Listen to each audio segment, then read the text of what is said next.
All right, welcome into the Fantasy BS Dynasty podcast. Today is Friday, September 22nd, and we're going to get at it. We got, of course, your co-host over here, Mr. Smitty, Carl Smith, the man, the myth, the legend. How you doing, Carl? Man, I'm just, I feel bad for the Giants, that's all. How bad do you feel? I mean, I know Joe's going to be listening to this. How bad do you feel for Joe? I mean, I know she's a Jets fan, but now she can't even root for the Giants. I just, I just don't see it. I just don't see playoffs happening for them. I know it's week 2, but I just don't see it. I don't see it. Here's their next games coming up. They got Seattle, Miami, Buffalo, Washington, and the Jets. That sounds like they might be in the hunt for a little Caleb Williams next year. Oh, sheesh. I don't know money they pay for that boy. Come on now. Man, it looks pretty bad. So, want to get your thoughts on last night's game. I know you don't want to talk too much about Giants, this and that. So let's focus on the 49ers side. Let's just talk about CMC for a second before we start really getting into the dynasty. CMC is unstoppable, Smitty. I mean, this is incredible. 11 straight games with a touchdown since he's joined Kyle Shanahan's offense. So how many more years can we get CMC like this? I mean, can he go another 2-3 at this, or we might see his best year right now? I'll say this. I did not see the particulars, but the John Lynch and Kyle Shanahan got extensions. So as long as those two are running things with CMC, that's how long it's going to go. So it could be 2 years, and 3 years. I didn't look at the specifics. I wish I did. Oh. Yeah, I was actually happy, and I know some CMC managers right now, they're just mad because they want more. And I mean, he could have scored another 1 or 2 touchdowns, but 100%. I was happy that Mitchell got in for some carries because they really used him pretty hardcore those first couple weeks, and especially that Thursday night game, take some of that workload off of him. So, man, I love CMC, but you were talking about those extensions with the coaches and the GM. Let's talk Brock Purdy, because as long as Brock Purdy is in Kyle Shanahan's offense, he's going to do exactly what he is doing. He won't turn the ball over. He just won't. He's smart. How do you feel about Purdy? I mean, I know I was throwing some things in the Slack channel last night, but I love this guy. This could be the greatest story ever. Honestly, as of right now, it kind of is one of the best stories ever, because he literally has yet to lose a regular season game. And to me, that's infuriating. But if I take my Niner hatred out the way, that's just gorgeous. I mean, I want it to keep going, Yeah. You're a Rams fan. I'm a Cardinals fan. And I want the 49ers to win the Super Bowl because of him. I don't know about that. Smitty, if he wins the Super Bowl, that guy, he's Mr. Cool. I mean, we talk about Joe Cool out there. We talk about these guys that are just smooth. There's no moment that's too big for Brock Purdy. He is just he has no emotions. All he does is go out there and he'll have the happy emotion, but man, it's let's get to work. I love this guy. I hope this is going to be a thing for the next 5-6 years. I really do. Are you suggesting that he's replacing Joe Burrow? That is not what I'm saying. I'm just saying that we talk about people like Joe Cool because they're so cool and they're just sitting there and they, nothing's too big for him. Nothing kind of gets them, off of their game. He's in that category of a player for me right now. And then you take a guy like Justin Fields, who, he's got all the talent in the world. And anyone that listens to any of our podcasts knows I'm a huge Justin Fields fan. But let's talk about what's going on inside of his head right now. Forget, knocking your coaches and all that stuff. It's just every moment's too big for Justin Fields right now. So when you just look at that, that's what I'm saying is he's just got that mindset, we're going to win this football game. I'm not going to turn the ball over, then let's play. So no, he is not as good as Joe Burrow. I am not saying that. Well, no, I didn't mean as good as him. Just replacing him as the cool kid in school now. Oh, you're talking about in high school? Oh, dude, Brock Purdy is the coolest dude in high school right now. There is no doubt about that. Right off his seat. Jesus, he kicked Joe right off, huh? So you made a good point. His only loss is when he got injured in the playoff game. So imagine if he goes, take that game out, because we can't call that a loss. He got injured at the beginning, and I do believe they would have won that game. So take that game out, and imagine he starts his career, and let's say the Niners go either 9-0 or 10-0 to start this year. He will essentially be the last pick of a draft and start a season set and start his first 17 games 17-0. that would be the story right there. That'd be incredible. Wow. Wow, wow, wow. Okay, yeah, you know what? Brock Purdy, I like it. I love it. So we'll get off Brock Purdy. We'll get off the game. We'll start getting into the actual dynasty aspect of it right now.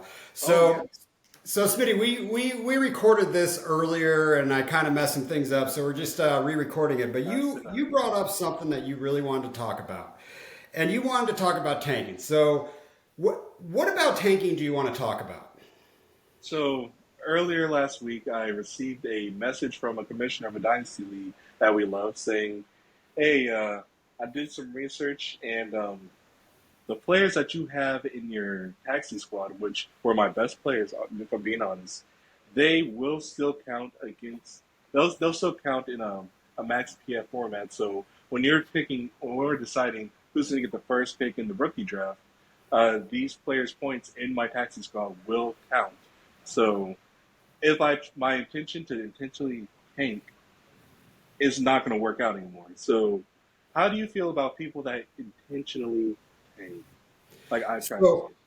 So So I'm pretty passionate about it. I think if you try to tank, I think if you go into a season and you're trying to tank right off the bat, I just think you shouldn't be playing dynasty. Like you're not going to be in my leagues. If I'm a commissioner, I'm going to kick your. I'm like if you're going to intentionally tank that bad and not try to win, I don't want to play dynasty with you.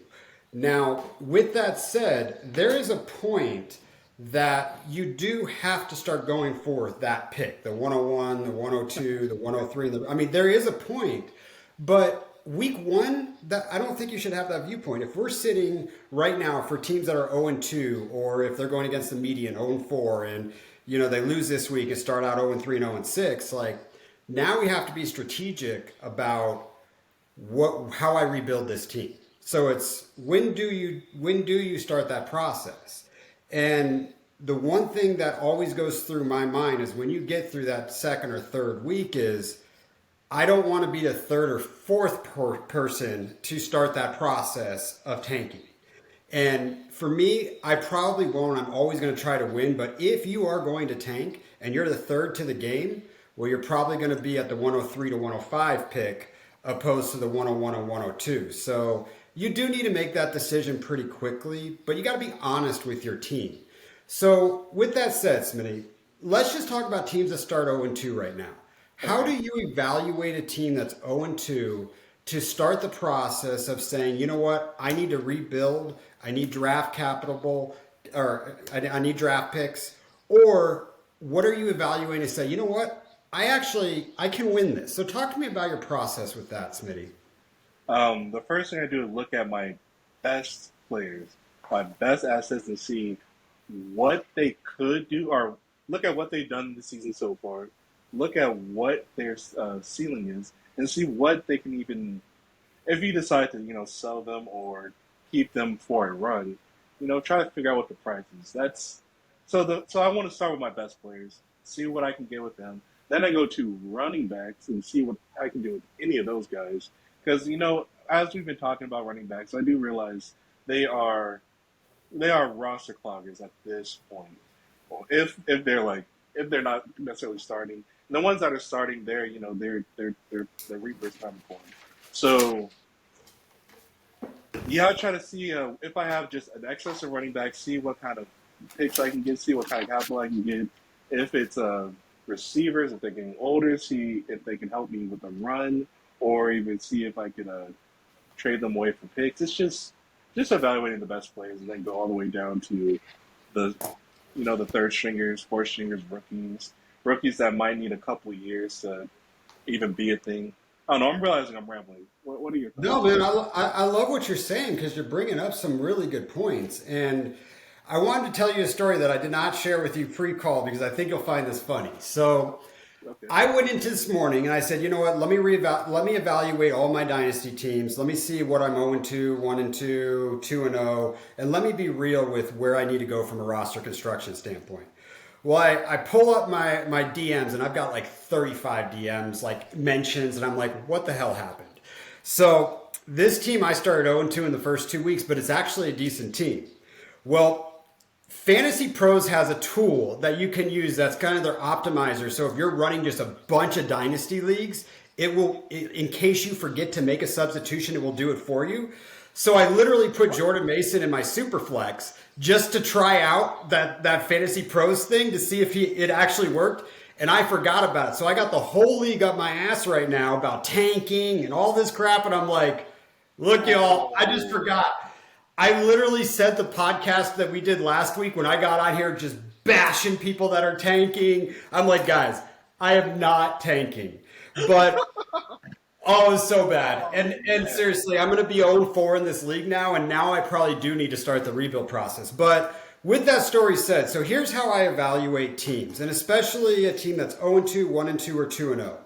If I look at it, sometimes when you go 2-0, that team might be worse than a team that's 0-2. It's just depending on how are you stacked against the other teams in your league. So the one thing that I always like to look at is my record if I played every other team that week inside of a week. So let's say through 3 weeks I might be 19-5 or whatever that number is, and it's saying that I would have beat 19 teams and only lost 5 matchups, but I'm 0-2 because the 2 best teams went up against me and just outscored me, even though I was second or third that week. So that is the first thing that I look at on whether or not I'm going to start rebuilding an 0-2 team. Now, if that analytics is telling me that I would be losing against most teams, I need to start thinking about getting rid of my running backs. I need to start thinking about doing these types of things because we've learned very quickly that running backs, they evaporate from a capital standpoint. Now, how do you evaluate your team against? So I know you look at the high, low, ceiling, this and that, but let's say if you're an 0-2 team right now and you think there's a chance that you can compete, what are you really doing? Are you going to try to start buying players to get onto that team? Or are you going to be honest with yourself and say, I can give up my capital in the future and probably end up in, with the one, just a bad team still. So what's an 0-2, 1-2 process for you right now? I really have to see what the production of my best players were and see if that's even enough to get me in the playoffs. And I understand production is not a sticky thing, especially not in 2 weeks, but if you kind of see a path, for Bijan, for example, after playing Green Bay, I feel like Bijan can get anybody to a playoff. I'm not saying him alone, but I feel like that is a true contending piece. So if you're in a team that's not, if he's the only contending asset, then I'll be like, oh, okay, fine. I have to start looking around at maybe either unloading the guy or trying to acquire picks with other players. I don't know. I have to look at my best players and see if they can even get me to the playoffs. And people like Bijan, I think they could. And then people like, Chubb, when you had him, you can't. He's gone. He's gone. And, you brought up an interesting point a couple minutes ago about roster cloggers. And, I listen to a lot of different podcasts. And, Scott Connor from Dynasty Trades at 5, he actually did a Mannequin Chill. And he brought up a point that's something that I've always been talking about is these roster cloggers from a dynasty aspect. Because let's talk about Jerome Ford. Let's talk about these RB2s on a team, not your fantasy team, but the actual NFL team. How many times do you look at a guy like Najee Harris in your lineup and then something happens to these other RBs that are in there and they're scoring? And the reason that they're not in your lineup is because you have someone like Najee Harris because you look at him, RB1 for Pittsburgh. He's going to get the ball. We got to start him. It can lose you weeks by always thinking you have to start these. So if you've got 5 or 6 running backs in one tier, and the next thing you know, 2 of them are going off on your bench. You don't know when to start which one. Sell them. Get rid of them. Give yourself 3 options and call it a day. That's a big one right now. And that will tell you over the next couple of weeks whether or not you can compete and you need to continue the rebuild process. The other thing that I will talk about is when I'm evaluating a 1-2 team or an 0-2 team right now is being that first or second person to go after draft picks. Because in all of our leagues right now, there is at least 6 teams in there that think that they can go win this league. There's probably 8 that think they can compete, and there's probably 3 or 4 that are already tanking. But if you get there first, people are willing to deal first-round picks at this point in the season. But 3 weeks from now, when 8 of those teams, there's only down to 4 that think they can win, Those first round picks don't get traded too often. So I'm always about trying to either be first. I'm not going to try to tank because I'll buy players that are cheap to fill my roster, still compete. And if I lose, I've got my capital to go rebuild later. And you know I'm going to take that approach than to sell everything and literally put up no points. Um, how are you viewing going after first round draft picks right now? Do you Oh, value first round draft picks the way that I do? Because it is almost impossible at this point to get a first round off of me if I'm not really going to tear up from a player. do I value it's at this point of the season? No, I don't value them because I really don't have a clue what like which if it would be middle, for early or late. So at this point of the season, no, I don't. But you really shouldn't even try to sell a draft pick at this moment, especially not a first, because it's just way too early, way too early. So here's what I would say. Week 4 is when I would even consider giving off uh, giving off first rounders or draft capital at all. And even the off season, that's when you really need to be careful about selling off picks. But yeah, it's way too early to even evaluate it. Way too early. So just wait for like week 4 at the very earliest. Yeah, it's all about capital for me. And it's part of what I do for a living. It's part of how I treat fantasy because of that. But when you start looking at players, you start looking at capital and draft picks.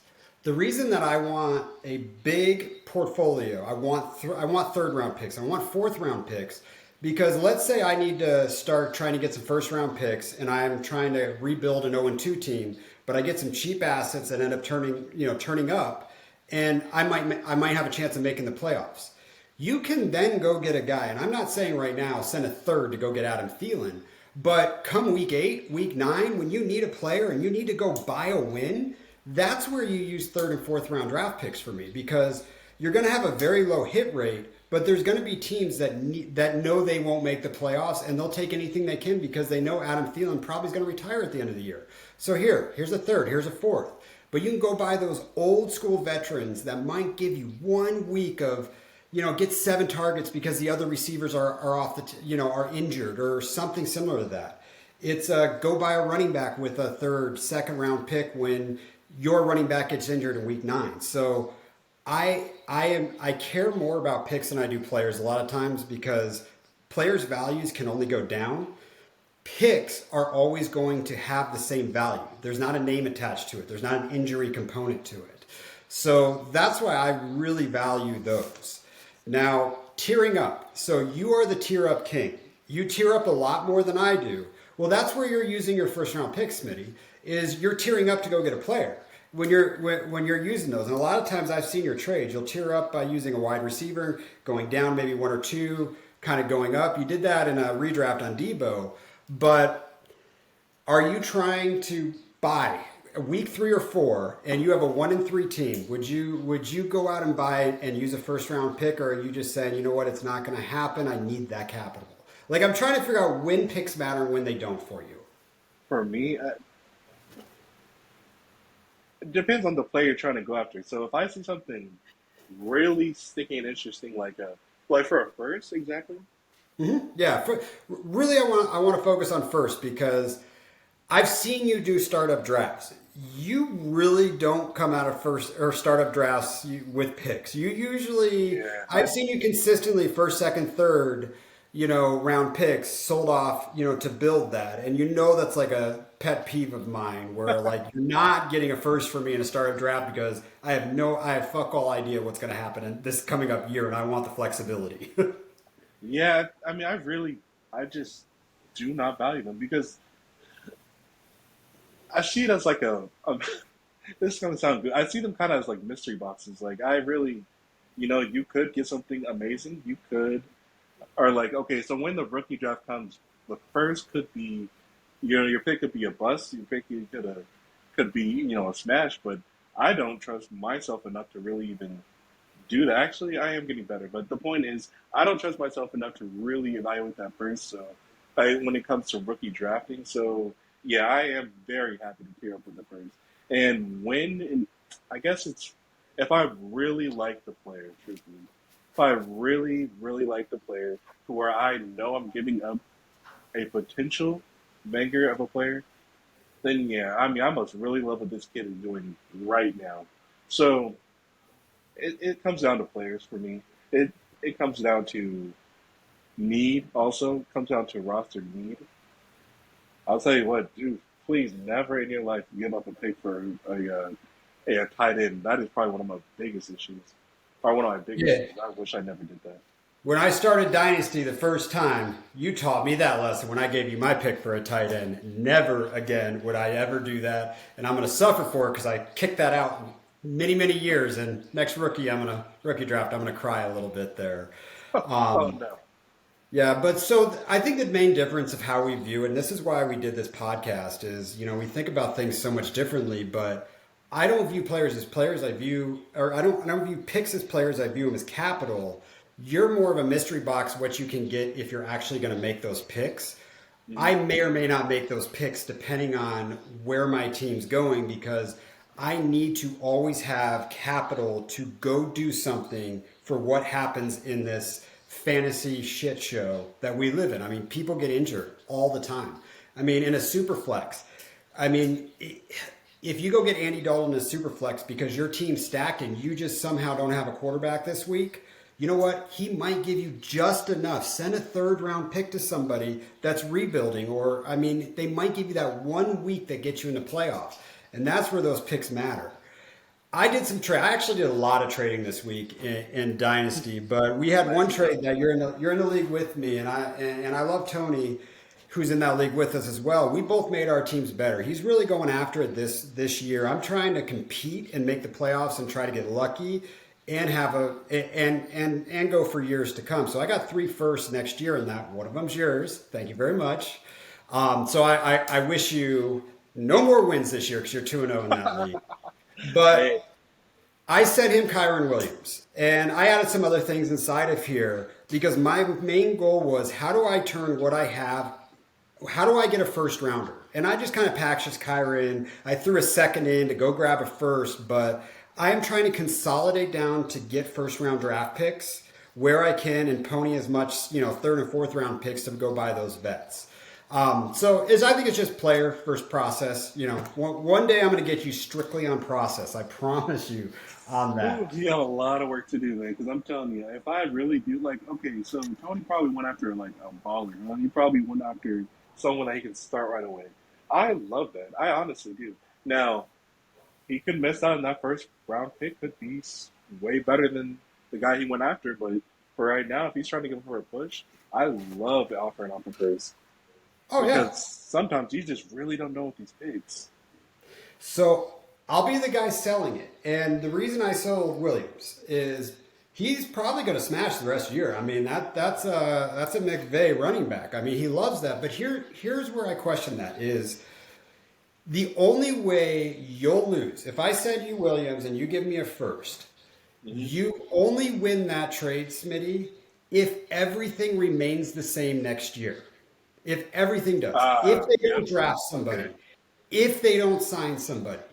But the reality is, will his value be higher than it is right now? I say no because in a league that don't think I can win a championship, I'm selling him because his window might be short, it might be big. I don't know. If I'm truly competing, he was the perfect back for my strategy that just might win me the league. So I'm selling it to the people that might win the league. But everything changes. The landscape of dynasty changes, and that's what I asked you. I told you I want to talk about this, but let's talk about how much the landscape has changed in the last 2.5 weeks. Ooh. So think about you're a Rams fan. How many startup dynasty drafts were you really targeting and really trying to get Matthew Stafford because you felt he was going to be an incredible value to your team for a 1 or 2 year window? People were fading Stafford this year. Yeah, if I really okay, yes, big Rams fan. Thank you guys. If I really wanted Stafford on my dynasty team, he will not. He like okay over the summer he was not going to be my quarterback. One, definitely not my quarterback. Two, if I was to target him at all, I'd be comfortable with the third quarterback. If he'd be quarterback three, I'd be happy with that. If I was trying to go after him in dynasty over the summer, In a startup, rather. Now looking at the case, he might be a solid shooting too, which I definitely, I'll admit, did not see coming. Just really was worried about the fragility. His wife outed him on him not knowing any of these kids, including Puka and a Cooper Cup Jr. I mean, Right? yeah, just we were all wrong, even me. Yeah, and he's showing no signs of slowing down. The NFL's changed. These players can play to the, when they're a lot older these days, just because quarterbacks don't get hit the way they do. You got to worry about the injury like Rodgers, but they can still compete. And man, there's people that will actually pay a decent price for Stafford right now, and he's the perfect. If you need to rebuild and you're 0-2 right now, be the first to that. Don't wait one more week. Be the first to that because you're looking at next year. So it's big on being the first. Now, other things in the landscape have changed. So I want to read you a trade that some guy, it just drives me nuts when people knock you for your counter. So I want to Okay. read this. I want to read this. What he offered me this morning and what I sent him. And this morning I wake up and I got an inbox offer. And this is, by the way, start 10 super flex. I'm going to be a pretty decent high pick in this one. He wanted to send me Drake London, Kenny Pickett, and a 2024. Oh no, sorry, that was my. Let me start this over.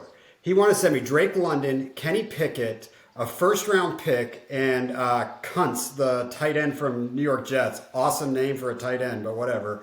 Um, and he wanted Michael Pittman, Jalen Waddle, and Derek Carr. And I countered him with Drake London, Kenny Pickett, and his first for Derek Carr and Michael Pittman. And his reaction was sending me a trade calculator. How could you send me an offer that's that bad? And I said to him, first off, I would rather have Derek Carr than Kenny Pickett because what I want Kenny Pickett to be is turn into Derek Carr. I would much rather take Pittman over London because of the passing attempts in an offense. So this dude's all pissed off at me. He's been calling me basically a POS, you know what I'm saying, all in here because I countered with something that he didn't like. And what do you think about those trades? I mean, would you take Michael Pittman versus Drake London right now? Who do you want more? I want Pittman at this point. Ooh, God, that's a good one. That's actually a really good one in my opinion because Drake London, the talent's there. At any moment, he could have a good game, like last week. Michael Pittman, the talent is there. At any moment, he could have a good game, like first week. Wow, you know what? I think that's low key a wash. I don't know.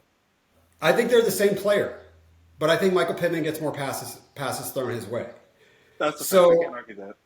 this guy's all pissed off because of my counter, because of what he thought these players were going to be in the offseason, not what they currently are right now. The landscape has changed.